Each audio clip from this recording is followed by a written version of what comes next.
Hello everyone, कैसे हैं आप सब। Welcome back to my channel जिसका नाम है डेली एंटरटेनमेंट 100%। मेरा नाम है तरुणा रानी राठौड़। आशा करती हूँ कि आप सब बहुत अच्छे होंगे, मैं भी ठीक हूँ।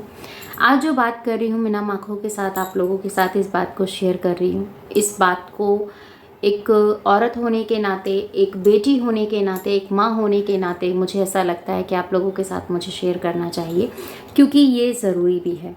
क्योंकि आपको पता है हमारे देश में, हमारे ही देश की बेटियां सुरक्षित नहीं हैं। क्यों? कुछ हैवान भरे ऐसे कुछ लोग हैं जो आजकल कुछ ऐसी ऐसी चीज़ें होती हैं, कुछ ऐसी एक्टिविटी होती है जो कि अब हम उनके संस्कारों के ऊपर बात करें कि उनके पेरेंट्स ने उनको संस्कार नहीं दिए। कोई भी माँ अपने बच्चों को कभी ये नहीं चाहेगी कि वो गलत रास्ते पे, ये नहीं चाहेगी कि उसका बच्चा गलत रास्ते पे जाए। पर क्या करे, बच्चों की जो संगत होती है ना, वो गलत होती है। अब माँ पूरे दिन तो बच्चों के आगे पीछे नहीं घूमेगी कि मेरे बेटे ने क्या कर रहा है, बाहर क्या नहीं कर रहा है। संगत चुननी आपके हाथ में होती है कि आप अच्छे लोगों के साथ बैठना पसंद करोगे या फिर आप ऐसे लोगों के साथ बैठना पसंद करोगे जो लोग बिल्कुल भी अच्छे नहीं हैं। ये आपको डिपेंड करता है कि आप क्या चीज़ आप चूज़ कर रहे हैं, अच्छा या बुरा। ठीक है। दूसरी चीज़ ये है जो मैं आपको बताना चाहती हूँ कि ममता के साथ जो हुआ, पढ़ी लिखी लड़की थी, डॉक्टर थी, अपनी ड्यूटी पर थी और ड्यूटी पर होने के बाद जिस सेमिनार में वो थी, उस सेमिनार में वो रेस्ट करने के लिए गई थी, खाना खाने के लिए गई थी और उसमें अकेली थी। पर वहाँ पर कुछ ऐसे लोग, मैं नहीं मानती कि एक अकेले आदमी का ये काम हो सकता है, बिल्कुल भी नहीं मान सकती। इसके अंदर कुछ और भी लोग जुड़े हुए हैं, क्योंकि एक अकेला इंसान इतना कुछ नहीं कर सकता। और वो लड़की अकेले इंसान से काबू में वो हो जाए तो ये भी हम नहीं मान सकते। बहुत लोग हो सकते हैं, क्योंकि इतनी ब्रेव लड़की और इतनी 31 साल उसकी एज थी और स्ट्रॉन्ग, जो कि डॉक्टर थी, हर चीज़। मतलब उसके अंदर मुझे नहीं लगता कि एक बंदा उसको कंट्रोल कर सकता था।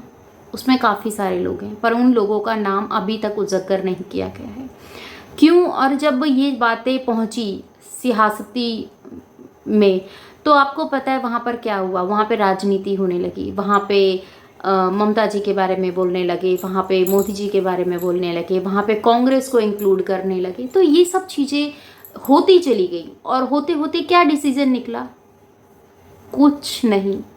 लोग सड़कों पे उतरे, क्योंकि सबको अपनी बेटी, अपने बच्चों की चिंता है।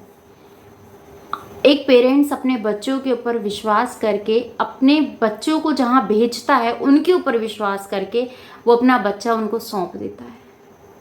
और अंत में क्या होता है कि बेटी कह के जाती है नेक्स्ट डे आऊँगी, और वहाँ पे उसकी कॉल आती है जिसमें ये बोला जाता है कि आपकी बेटी ने सुसाइड कर लिया।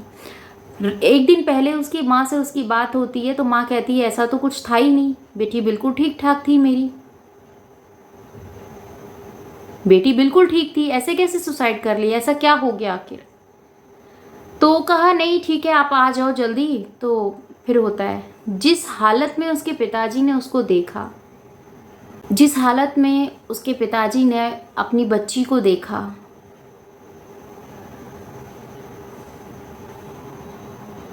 वो दर्दनाक हालत थी। वो तकलीफ, वो दर्द सिर्फ उस बच्ची ने फेस किया। उस आदमी का क्या बिगड़ा?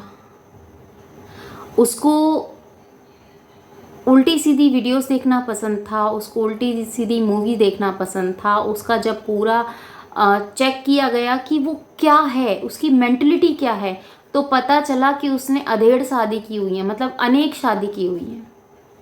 और शादी करके अपनी वाइफ को छोड़ देता है, कोई मर जाती है, कोई छोड़ देता है, किसी के साथ कुछ होता है।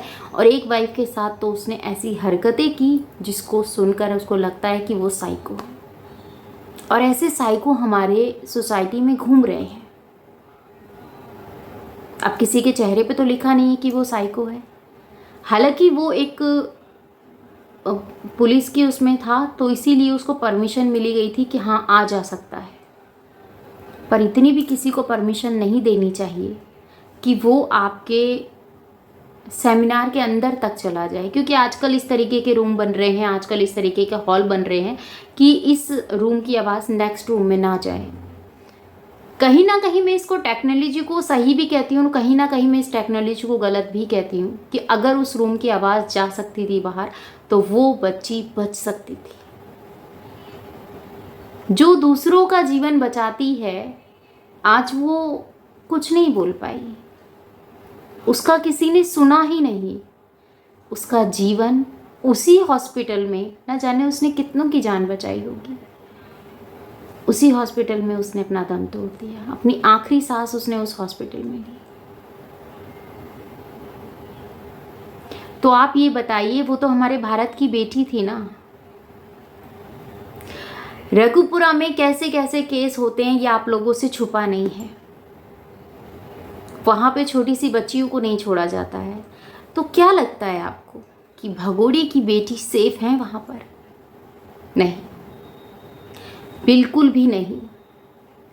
वो इस चीज को ना देखना चाहती है ना समझना चाहती है। कोई बात नहीं,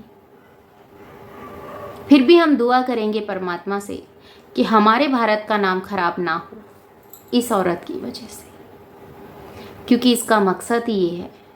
ये जो नारा लगाती है कि पाकिस्तान ये पाकिस्तान वो, तो ये उनके लिए नहीं है। ये हम लोगों को तसल्ली देकर ये खंजर घोंपेगी और ये होगा, देखिएगा आप। इसकी एक भी वीडियो आई हो, इसकी एक भी क्लिप आई हो, एक भी शॉर्ट्स आया हो कि इसने दुख जताया हो उस बच्ची के लिए? बताइए आप मुझे। इसके भाई ने दुख जताया हो उस बच्ची के लिए? नहीं ना। क्यों? इसका भाई कहता था कि निर्भया रात के 12 बजे निकलती थी, उसका काम था रात के 12 बजे वो निकली। क्यों निकली वो लड़की बाहर जाएगी तो उसके साथ यही होगा। ऐसे शब्दों को यूज करने वाला इंसान कहाँ चला गया? वो लड़की तो हॉस्पिटल में थी, अपनी ड्यूटी कर रही थी, वो वहां पर भी सुरक्षित नहीं है। आई बात समझ में?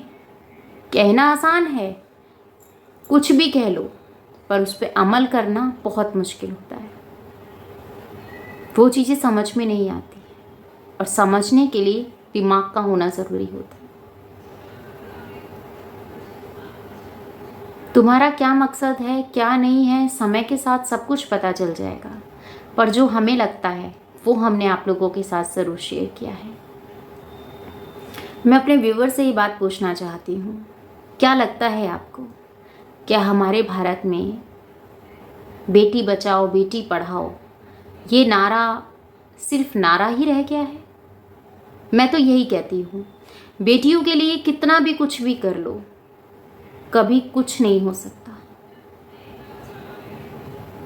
यहाँ पर आकर हमारी बच्चियाँ कमज़ोर हो जाती हैं, हमारी बहनें कमज़ोर हो जाती हैं, क्योंकि जब सामने वो है और उसके अंदर जान नहीं है तो वो किस काम की? या फिर हमारी बेटियों के साथ क्या लगता है आपको? कमेंट्स में ज़रूर बताइएगा। मिलती हूँ नेक्स्ट वीडियो में। अपना और अपनों का ख्याल रखिएगा, दुआ में मुझे याद कीजिएगा। और justice for Mamata comment section में ज़रूर लिखिएगा अगर आप चाहते हैं तो, क्योंकि ये लड़ाई उस बच्ची की नहीं है, उसके माँ बाप की नहीं है, ये हर एक उस औरत की है, हर उस बहन की है, हर एक उस बेटी की है जिसे इस भारत में आज़ादी से जीने का हक है। देश आज़ाद हुए मुद्दत हो गया, पर हमारे घर की बहन बेटी अभी तक आज़ाद नहीं हुई। लोगों के ना तानों से, ना घर वालों के तानों से, ना ऐसे हैवानियत भरे लोगों से।